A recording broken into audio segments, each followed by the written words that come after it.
In your book, Ramana Maharshi's Moksha, you have beautifully explained the 3 patterns with respect to spirituality pertaining to Artha Kama and Dharma Moksha. Suppose if in a person's chart, if Artha Kama is the planets pertaining to Artha Kama, they are all very badly placed and afflicted very badly. At the same time, in Dharma Moksha also, if it is placed very badly, if it's that's a very horrible combination, in such case, almost they are totally stuck. Apparently, there is no hope at all for them with respect to the spirituality. Then, in the next stage, if a single window is open, like in case Artha Kama is weaker and slightly some hope is there with respect to the Artha Kama, and in Dharma Moksha also a bit of hope is there. Then why only a bit? Why only a bit? Why can't it be more? Yes, of course. Then the final combination can be totally open. That can also be possible. No. The second combination is yes. Artha and Kama still vacuous, not much hope. Not much. But Dharma and Moksha, inviting and strong. Yes. That is the second case. Totally open, actually. And of course, in third is a very peculiar case wherein which in both sides openings are there. So that one can toggle actually. The grace is in both spheres. In Artha both and Kama and also Dharma and Moksha also. See, here I was just wondering about the way in which we select the Artha Kama planets, like for example 159 houses, 2610 houses kind of thing. What is the basis on which the ancestors would have selected? 159 houses? Yes. Okay, that is very simple. As I told you, you have got to observe life very closely. Look at the people who have got a capacity for learning and teaching. Now you will find that in those people, the 5th house lord and or the 9th house lord and or planets in 5th house and or planets in 9th house is the most conspicuous common denominator, the charts of all. Therefore, you arrive at the sutra that the 5th and 9th houses are learning houses. They are Dharma houses. And because the Vedic astrology is sourced in the Vedic culture, in the divine-centric culture of Hindu society, the first few years were devoted to Dharma from the age of 7 to 21. And therefore learning acquired a special importance. So the Dharma houses are learning houses. That is how they arrived at. And because the whole orientation to life was spiritual and dharmic. So the first house, which is the house of the self, was anchored to the 5th and the 9th because that is the basic bedrock on which the whole of life stands.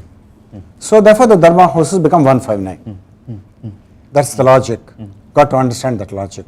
So will that kind of concept and that will it still continue even in the modern time, Guruji? No, we lost the model in modern times.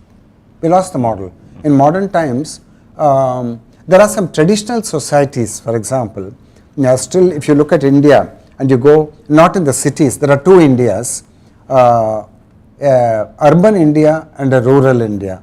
In the urban India, Rahu is more dominant. In the rural India, Ketu is more dominant. Ketu means always ancient traditions.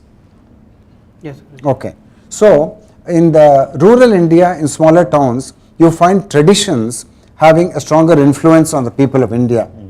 But in the urban populations, you find a Western outlook on life very common. Everybody is speaking English. And you find fashions, you find malls, you find all the modern comforts and luxuries. So, you are more in Artha and Kama. And you go into rural India, in small towns, in deeper parts of India, then you can discover ancient traditions. So some of the Westerners who come to India, they are very perceptive. They are saying, we don't want to go to these astrologers who are in big cities. We know that deep in the heart of India, there are a lot of Vedic astrologers who got the knowledge. Okay, but who don't make noise. The real Pandits. Okay, we want to go to them and learn. Great, right? Yes, Guruji. Yeah. So a Rahuvian India and a Ketuvian India. And in the Ketuvian India, the anchorage to 5-9 is still there. The 159 are Dharma houses. But in the Rahuvian India, it's all lost. So how does this translate for other civilizations like West, Western civilization? They have nothing to do with the Indian culture or the tradition or this civilization. Okay. So for them, will still 159 work, or should we? Yeah, but very extremely important question. Very good question. See, you just look at the Western civilization. The whole tenor of the Western civilization, it is science and technology centric. That's the essence. Yes, it's even discarded religion. So instead of 159 being anchored to religion and to the spiritual life, 159 is anchored to clear thinking, to science and technology and rationality. Finished. Okay. So the entire Sutra 159, they constitute their Dharma.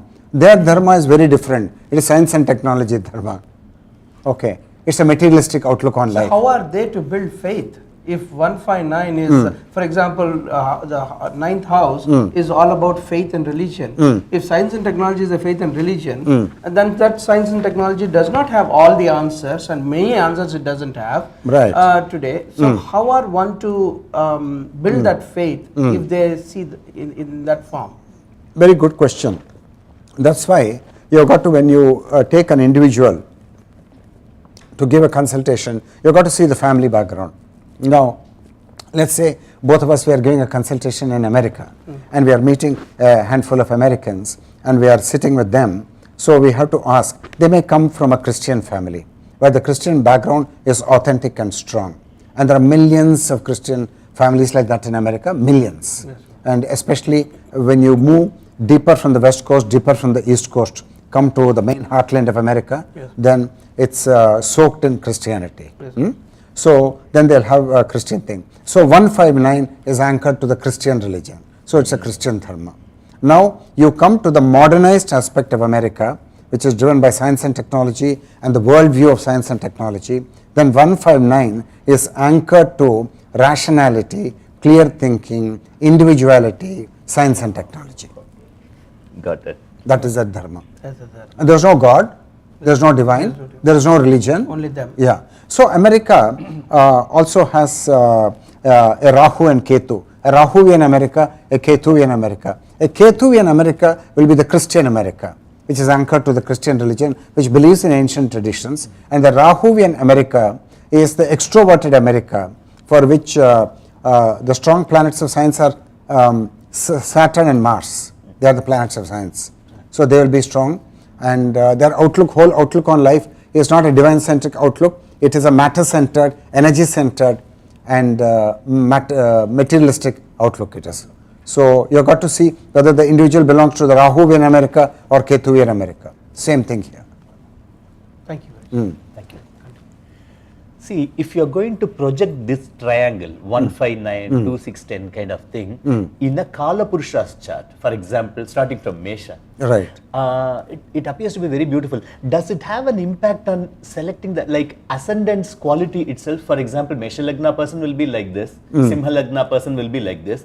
It is basically Dharma's 159. Then Artha's 159 is going to be 2, 6, 10 house starting from Rishabha. Right. Generally, we find that Rishabha people will have more towards Artha tendency. Right. Does it have that significance also? If you project this Dharma, Artha, Kama, Moksha triangles on the Kala Purushas. On the zodiac, on the Kala Purusha thing. Okay. For Dharma, we see straight away that it is suggesting spiritual Dharma, because you go straight away to the Sun's house and to Jupiter's house. Yes. But Aries is not spiritual. Yes. Therefore, Aries jumps out of the box, being Mars. Yes. Okay. Let's see. 2 is Taurus and 6 is Virgo and 10 is Capricorn. Yes. All are earth signs. Yes. So then that is Artha, that makes sense. Yes. Perfect earth signs. Yes. Now, fire signs are understanding and jnana and illumination. It works. Fire signs. Yes. So then Kama is 3, 7, 11. Yes. The houses of desire. Yes. Because they're Aries signs, the whole of the desire movement is basically a movement in thought. Yes. Yes. And yes, you It can works. go with that. Yes, certainly. We can go with Yeah, it, no? yeah. And here that first. But hold on. What about water signs? Yes. 4, 8, 12. 4, 8, 12. They are the moksha signs. Yes, Moksha signs. Yeah, we can go with that, We can certainly. go. We can go for 159 also. No. Only Mars because of Mars? No. 159 for what? Dharma. moksha. Dharma. Huh? Dharma. Dharma, of course. That's well established thing. Because Sun 159. and Jupiter is 5th and 9th. Yeah, right. Yeah. And here one more question arising from that actually, even considering Aries itself, suppose why should we take one as a dharma sign as for in an individual chart, Lagnadipati is supposed to be captain of the ship. And he is the owner of all aspects of life. So he cannot be isolated to a dharma god alone. Probably is it because of that Aries is unable to be the spiritual sign? Yeah. Good that you're asking these fundamental questions. You see, you've got to understand the matrix from which Vedic astrology rises like hot air or like a vapor. It rises from the bed, okay, from the bedrock civilization, the Vedic civilization, the Vedic culture. Now it is completely drenched and soaked in awareness of the divine. And the life goal mainly being understanding the divine and being in harmony with the divine and becoming a slave of the divine. That's the whole thing, to put it very in simple terms. Yeah. Now, depending on the, so you must look at the early phase of life, first 20 years. Now, the first 20 years will decide what you will do for the rest of your life. Now, there is a programming here in society, in Vedic society, where you are taught everything about dharma, and you are also taught about number of vidyas. But the vidyas are all divine centric. That's the beauty in India. Every vidya is divine centric. You have got to see God in your work, in the workplace. As if you are a carpenter, you have got to see the divine there. If you are a doctor, you have got to see the divine there. If you are an architect, you have got to see the divine there. If you are an astrologer, you have got to see the divine there. So the whole thing, the vision is divine centric. So because the upbringing will decide the first year, and that covers the first house and also the second house of tastes, habits and tastes. Now, because of the anchorage to the Vedic tradition and the Vedic tradition creating the matrix for that, so one is married to 5 and 9 by choice. Are you following, Kananji? Is married by choice, by conditioning. What Krishnamurti will call this conditioning. Yes. What kind of conditioning is it? This is a religious conditioning. Unashamedly religious conditioning. What's the conditioning you see in the West? It is a scientific conditioning, okay, a rational conditioning, and a conditioning that man is an individual who must stand on his own feet, he must prove himself. That's the conditioning. So depending on the society in which you are, the color and the texture of the conditioning will change. Yes. See, this Dharma, Artha, Kama, Moksha module, are you projecting to the respective divisional charts also, or are you confining it to Rasi charts alone? These are confined to the Rasi charts alone, which is the mother chart. Okay. And there are deeply nestled divisional charts. Like if you want to see whether the person is rooted in himself, whether he has got a sense of the Atma, or he is too much extroverted and is Rahuvian, is very chaotic, is too much outgoing, then you have got to see first the Turiyamsha. After seeing the fourth house, go to Turiyamsha. Then you have got to see the Shodashamsha, the D16. Then you have got to see the Kavedamsha or something which is probably D40. So these are finer and finer grained Atmasthanas. And you must see the fourth lord, the moon, the sun and Jupiter and all these houses. Okay. Now learning ability, Panchamsha. Then very advanced Siddhic learning, which gives you spiritual Siddhis, then D24. Then Bhakti Yoga, D20. Then your moral excellence, Akshavedamsha, D45. Moral excellence. Whether you are noble soul, whether Brahma Shakti or Vishnu Shakti or Shiva Shakti is more dominant in you. All three will be present, Yes. but which is more dominant? What is to be seen in those charts basically? Akshavedamsha. ASDT Lord, ASDT and ASDT Lord should be strong. Yeah, you must see that. And also placement of Sun and Jupiter, which are spiritual planets. You have to see that. So it's in the afternoon we are going to go into Professor Ramarao's questions. That's good. He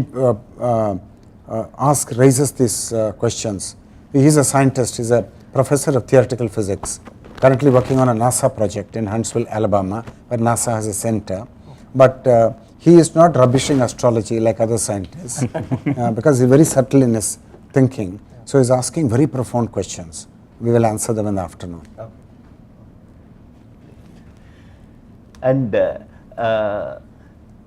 with respect to Sri Ramana Maharshi's chart, I understand that you are the only astrologer who has confirmed that his ascendant is Virgo and not Libra. Yeah, to say that I'm the only astrologer may be an empty statement because no astrologers have looked at his chart, honestly. And Vamadeva Shastri looking at his chart is not considered as life events at all, so it's not a serious study, no. I've considered every hallmark of the Maharshi and every significant event of his life, including the moksha experience at the age of 16, and then I have arrived at this time of birth. So, as I said, like you saw in the C-section muhurta I given, you've got to dare to be that astrologer, to go to places which are forbidden to you. Only then you can do good work. Otherwise what? You are just working within a very small domain, very small circle, and then you do mediocre things. No, that's not good work. No. You must dare to go to places where you are not supposed to go. And the Ramana Maharshi Ashram magazine criticized my work. Ramana Maharshi's Moksha. Now, Anilji sent me some YouTube video clips of some Vedic astrologers. So one of the Vedic astrologers, he said, you can't talk to any Indian Vedic astrologer. He sent me the links. So because he sent me the links, I watched. You can't talk to any Vedic astrologer because it's impossible to talk to them because they're so certain about their knowledge, they know everything, they're so strong in their convictions. And in India, you cannot say anything outside the traditional thing because they will immediately say, it's already there in the Vedas. Now they had the temerity and the audacity and the foolishness to tell this to Ramana Maharshi, that what you are teaching is already there in the Vedas. How do you talk to these people? That's why I have gone west. You understand my predicament? I am not able to talk to Indians. Because you don't inquire at all, you are full of beliefs, you are full of superstitions, there is no learning in you. Who can save you? True. You don't seek, you are not even seekers, you are only believers. And I want to move on to the question of freedom and bondage. Okay, what about the three patterns? You started with the three patterns. You have no questions on the three patterns? Can we go ahead with the examples? Because actually I thought of discussing on Ramana Maharshi's chart, J. Krishnamurti's chart, and the Siddha's chart. That As you wish. That is the thought process I had actually. Okay, as you wish. So, is that fine, or can we go ahead? No, fine. So, what I thought was we can go ahead with freedom and bondage question. Okay, right. Okay. Then we'll analyze charts as such as the time goes. So, that will be better. Great. See, we all speak about freedom and bondage, and we have a thought process that freedom sources from free will and bondage sources from destiny. Are they different, and what is their role in Vedic astrology?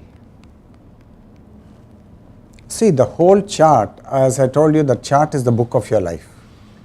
And the most fundamental principle you got to understand that the chart is the seed or the bija.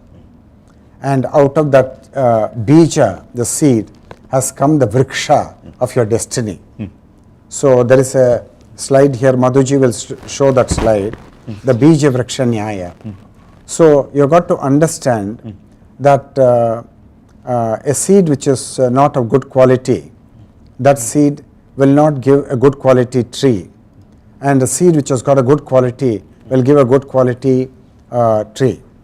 Now, if you go to the National Seeds Corporation of India, you go to rural India. I lived in rural India for some years, and I had an ashram where we were doing some agriculture, and there we had to go to National Seeds Corporation buy some seeds. Kananji, have you gone to NSC in Kuppam? No. Okay, I have gone. I used to go there to buy seeds. Now they will talk of high quality seeds and hybrid seeds. Now, if you want a very good crop, a nice bumper crop, good quality grass, even guinea grass, for example, for cows as fodder, then you must buy special quality of seeds. Or if you buy more mediocre seeds which will be cheaper, then you get a cheaper crop. Now similarly, the horoscope is the seed. It is the bija. Out of that will come the vriksha of destiny. So if the seed is afflicted, it's not a good seed, then the whole destiny will be a manifestation of that affliction. If the seed is blessed, then the whole destiny will be a manifestation of the blessedness which was already there in the mood of the divine at the time and place of birth. So the horoscope is everything, and it's a story of Vedic astrologers say that the 5th house is Purva Punya and the 9th house is Punya in the present life. Now this is a very kind of fragmentary statement because the entire chart is a story of karma. But it's not the karma of an individual. It is the karma of Narayana who chose to incarnate as a human being. So Nara only is Narayana, and what is operating in Nara is the collective consciousness of Narayana, and so that has got the blessing of the divine, the wrath of the divine, the Punya-Karma and the Papa-Karma. 2 karmas are there, Punya-Karma and the Papa-Karma. So both are there in every chart. Both are there. They are inextricably intermixed. You can't separate them. And you cannot separate them because they are part and parcel of an integral whole. Good and evil, you can't separate good and evil. That is why Christ made the very significant statement in his teaching, resist not evil.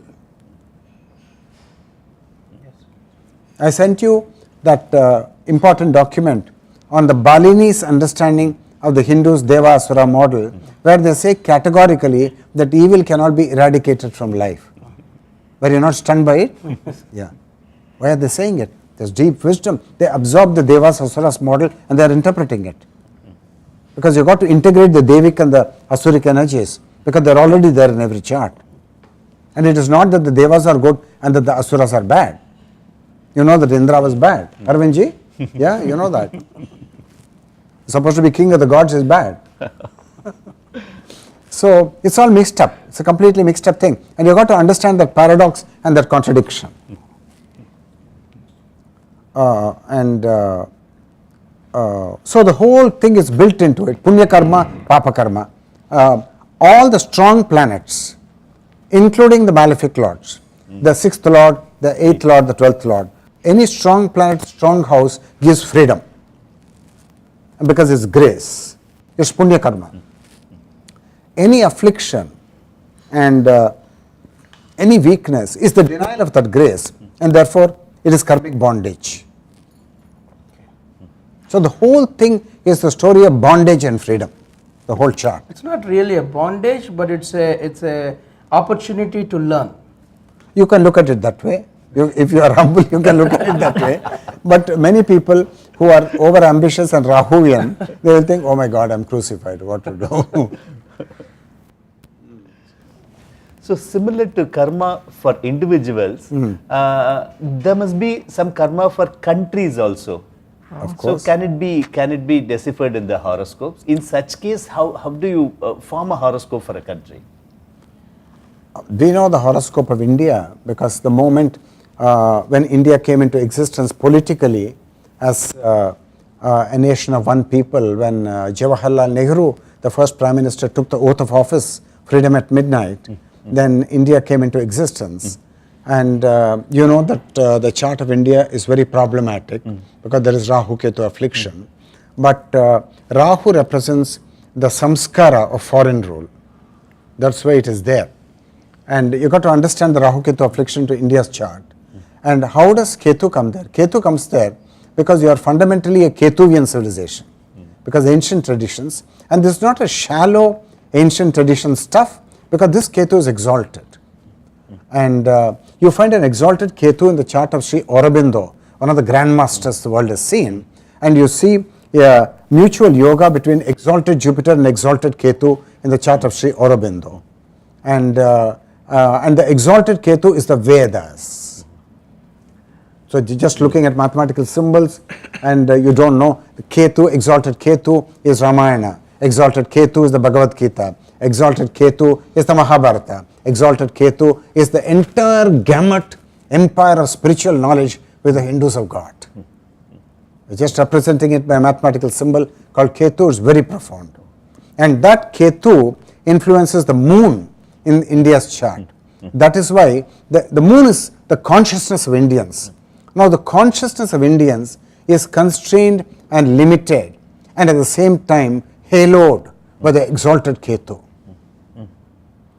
So they are all kind of anchor to the tradition. So they are very obedient people, they are very good sevaks, they are very good dasas, but they are constrained and inhibited by the hold of the ancient traditions.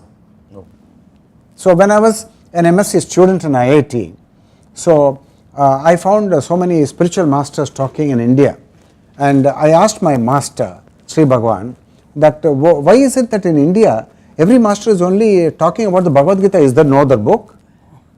This seems extremely weird to me. Everywhere you are preaching only one book. Bhagavan said something in explanation. So because the Gita is supposed to be the book of books, nothing to surpass it, because it is the essence of the 108 Upanishads. So everybody is talking about the thing. That's because of the Ketu stranglehold on the moon. Yeah. So you won't budge from the Gita.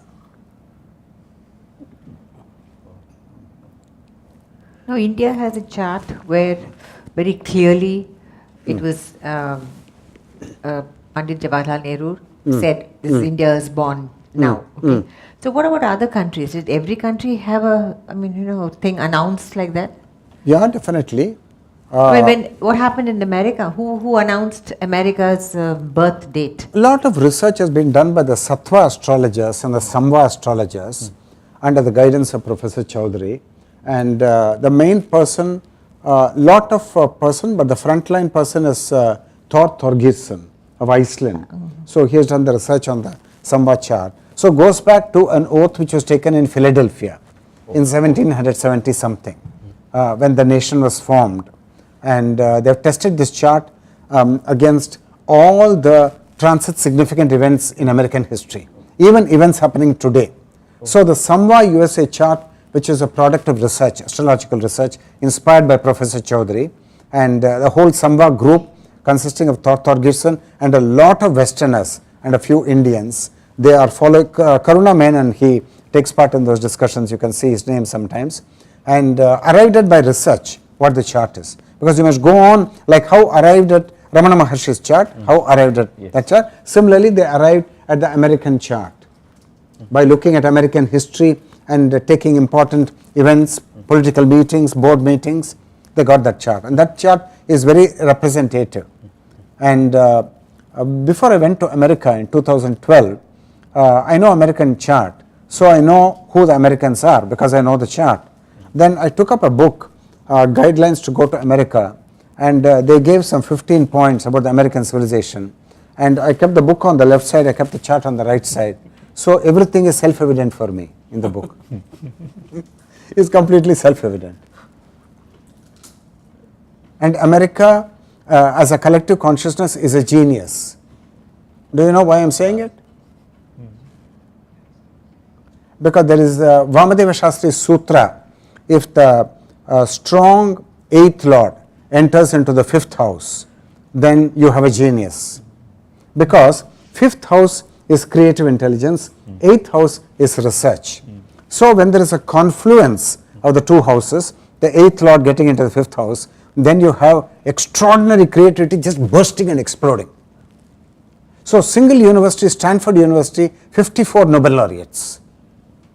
Groundbreaking work in every field. So it's Saturn and Mars and Jupiter in the 5th house. Just look at the 5th house. That's why America is so creative. It's just bursting with creativity. Saturn and Mars are planets of science. Mars and Saturn both. And Saturn is 8th Lord. So profound research.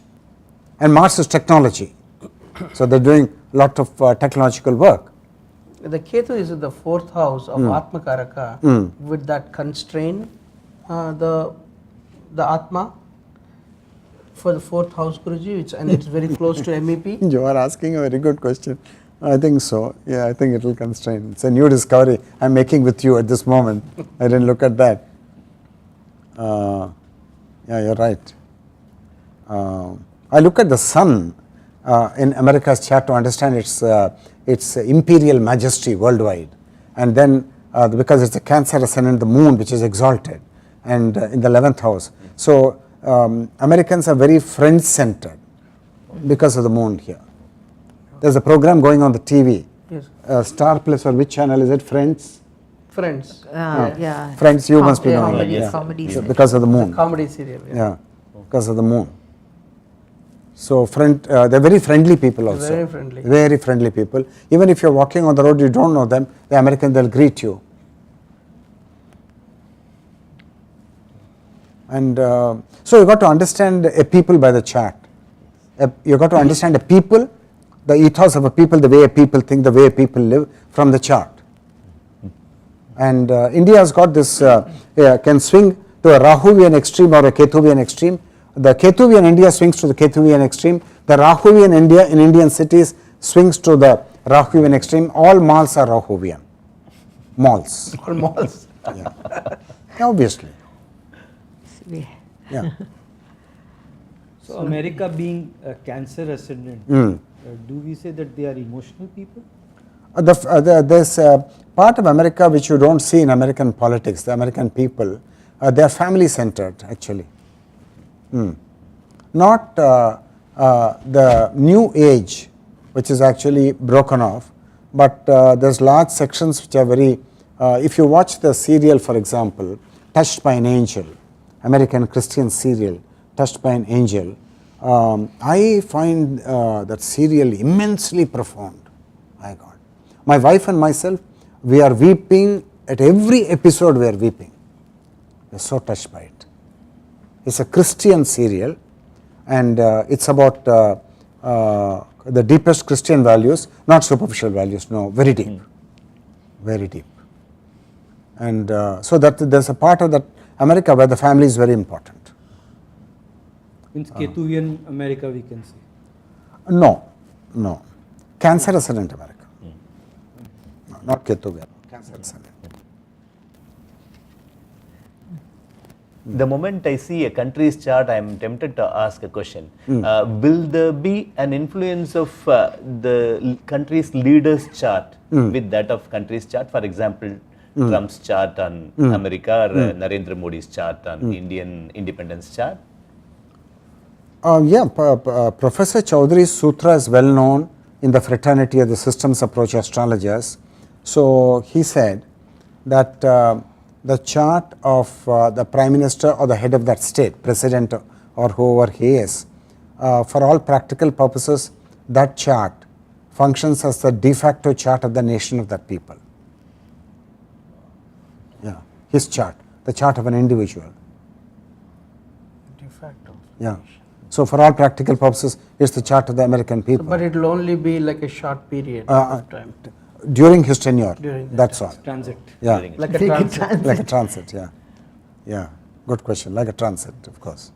So will there be a transmitter-receiver theory that you have propounded? Will that be that way between two individuals, no? So you see the compatibility. Yeah. Will there be such a kind of relationship between the country's leader's chart and country's chart?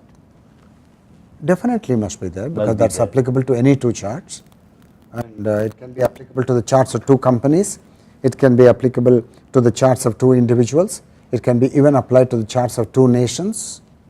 And if you look at the chart of India and Pakistan, I have not done that piece of research, but looking at the tensions between India and Pakistan, perpetual conflict right from the time both nations came to birth, right from the time there is a discord and disharmony between the two nations. So if you look at the compatibility analysis, then they'll both don't deserve to get married. Because there's enough life data to say that they don't match very well. They don't match very well. That's good. And regarding any calamities, major calamities, is there any possibility of protecting people, at least to some extent? No, nobody can win the destiny as such by some kind of predictions? Yeah, Professor Choudhry is doing that. For example, you know that in 2019, he has foreseen world calamity happening across the globe in 2019, May to October. And this is one of his best predictions.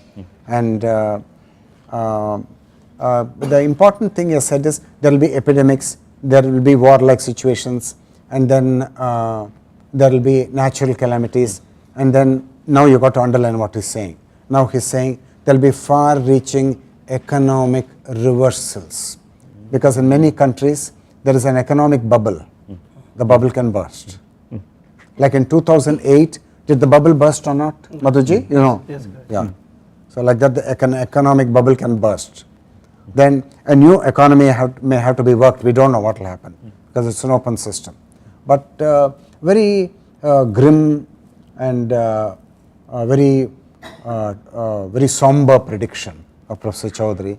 Time for all of us to think, and he has urged everybody across the globe to do remedial measures with proper sankalpa. So these predictions are always coming, and you can see how it will impact on, for example, in India's chart, 2019 prediction, Jupiter, the most malefic planet, is freezing at 20 degrees, 2019 May to October, and the Jupiter is going to influence Saturn and Venus. So the poor people in India are going to suffer, because Saturn represents the poor people.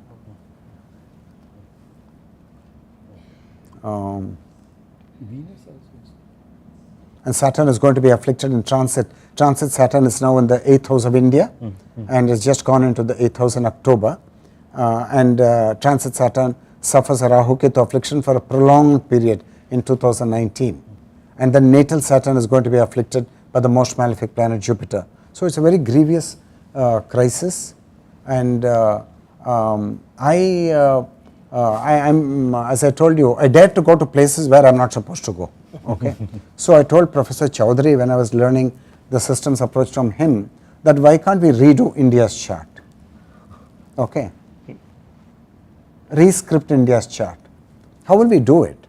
Now we can do this. So he said it's a lot of wishful thinking, it's not going to happen. That's what he told me. But I have not given up my hope. And the fact that Narendra Modi has come to power, a great Prime Minister, I am hopeful of rescripting India. So there has to be, I am saying that we live in a time when the media is immensely powerful, and instead of using the media for all sorts of cacophony, and we can have a very sensible debate about the rescripting of nations. It's a national debate. Okay. So who are the people who are going to participate in it? So the politicians have a stake here. They have to participate because they are the representatives of the people and they're ruling the country. Then philosophers of the nation. Then great scientists, great thinkers, and astrologers, and eminent men of the country who are leaders of the people. And all of them must be here. And there must be a brainstorming session like what we're doing here. And then they should get a conviction that this is real. This rescripting is real. Then, so we must have a referendum. We must have a referendum. So people must go for a vote because it's a very, very major event it is. And the people are choosing a different destiny. And the people are being educated to choose a different destiny. It's not an impossibility, don't laugh at it. And so there will be a referendum. And then people have to vote for it. And then the best astrologers of the country can be invited to suggest good charts. So say in a certain frame 2020 or 2021 you've got to suggest. So all the astrologers who are very good at research, they will make a proposal to the Prime Minister and to Parliament that this is the new destiny of India. And then you bury the old destiny and you create a new destiny. And then you find that very soon lot of things start working differently. Now things will be sluggish because the destiny will have a very dragging effect because they are very strongly afflicted chart. the best charts of India are Panchamsha. Panchamsha. That's why India is a great teacher on the world stage. And the Malaysian journalist made that statement. That statement is completely ratified by the Panchamsha divisional chart of India. So that's why all Indians are great teachers. And so you can rescript the whole thing. And I find that Germany has got a very good chart. And so you got to understand the people, you got to go to the chart of that nation. Then you can understand the people.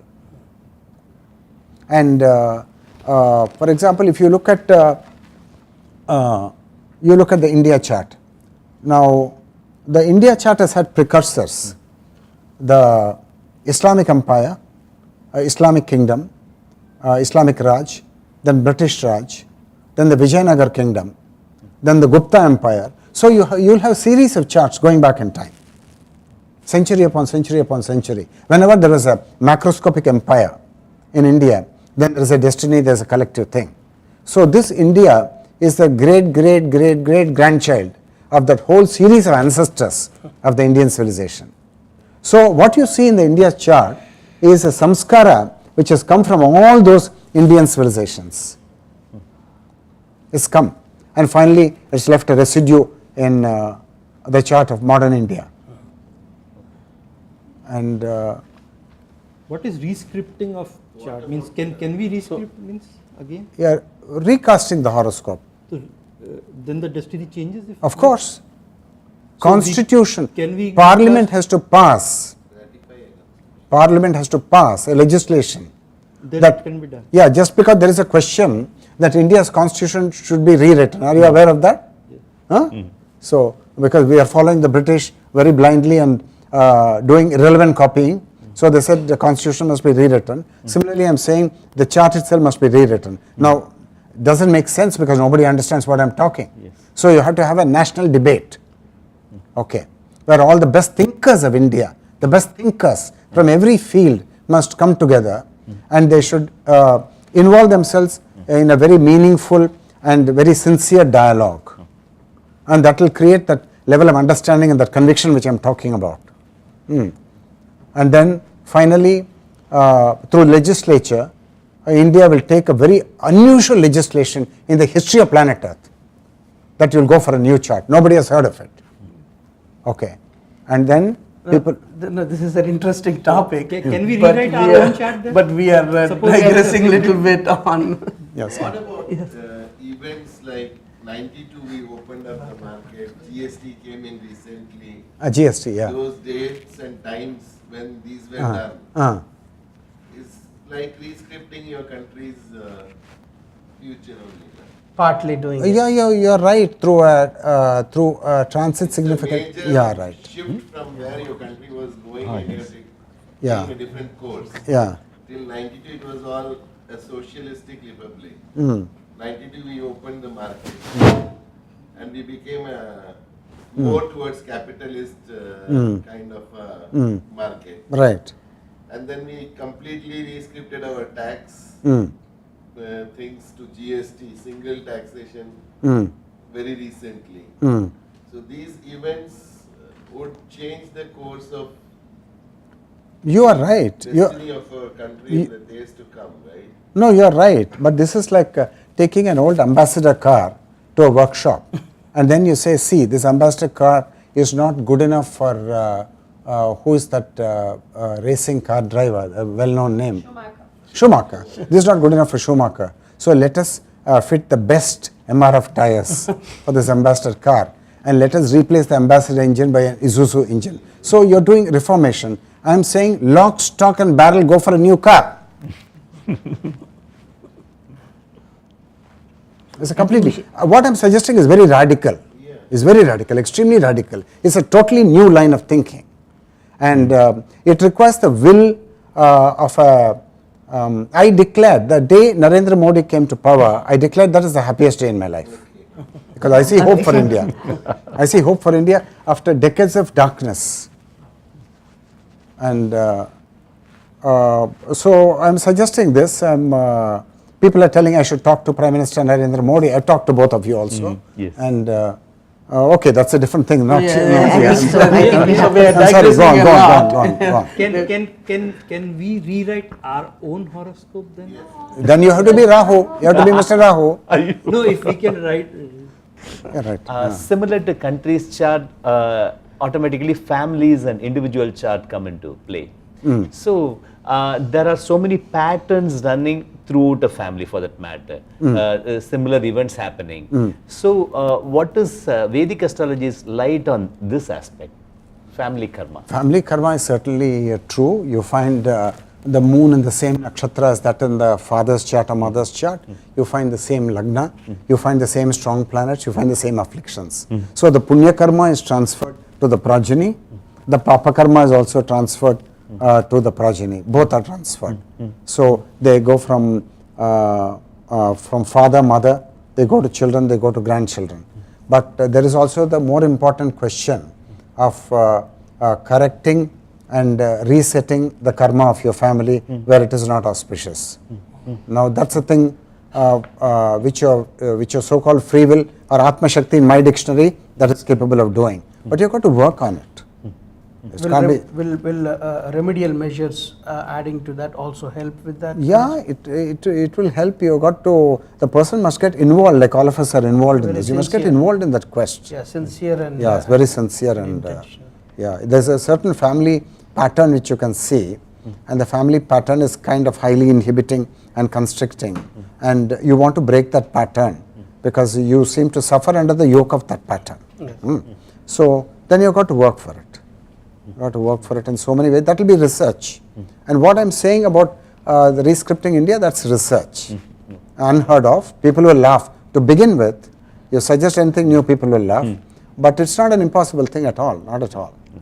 I have a question on what Ramanananda ji was asking. So when you say it's like passing on of the nakshatra or the ascendant lord, or what is it? He was Anything. See, either the lagna will be the same as you go from the mother's chart, the father's chart to the children's chart, or the nakshatra in which the moon is there, the Janma nakshatra, that will be the same. You saw to it that it will not be the same, okay? You intervene, that is your free will, okay? In the case of your son. And or the strong planets in the father's and mother's chart will become the strong planets in the charts of the children. The weak planets and afflicted planets in the mother's and father's chart will become the weak planets and afflicted planets in the charts of your children. So definitely there is a transferring of that thing, and that is the essence of genetics as well. Okay. As Dr. Jaya was saying, she coined a new term which gave me a jerk in the chair. Genetic astrology, I never heard of that term. And, but these are research areas. You have got to do research in them. In fact, I observe, like, Vishaka Nakshatram is one pertinent Nakshatram in the family that we have. Every, like, my father, my sister's son, my son, and one of the son of my brother. It's like Vishakam is one Nakshatra which is there, 3 to 4 people in the same family. Okay. Now, then you are excused for tampering with your son's fate. Then you are excused. Okay. Because the divine prompted you to do that. And because it is something in alignment with the family thing, and that's a different question, we can't go into it now, but it's great. Jyoti. There is a saying that the sins of the father are visited upon the sons. Yeah. Is it true? It is true, because that's what I'm saying. That, but it's a half statement, because the sins of the parents and the grandparents, as well as the blessings of the parents and the grandparents, both are transmitted. Sins alone is a half statement. Do they bless the children? Not blessing. It's a cosmic pattern. It is. Punya-Karma. Which is Punya-Karma, Papa-Karma, both are transferred from parents to children. Okay, Yes, sir. That's all from me. Great. Thank you very much. What about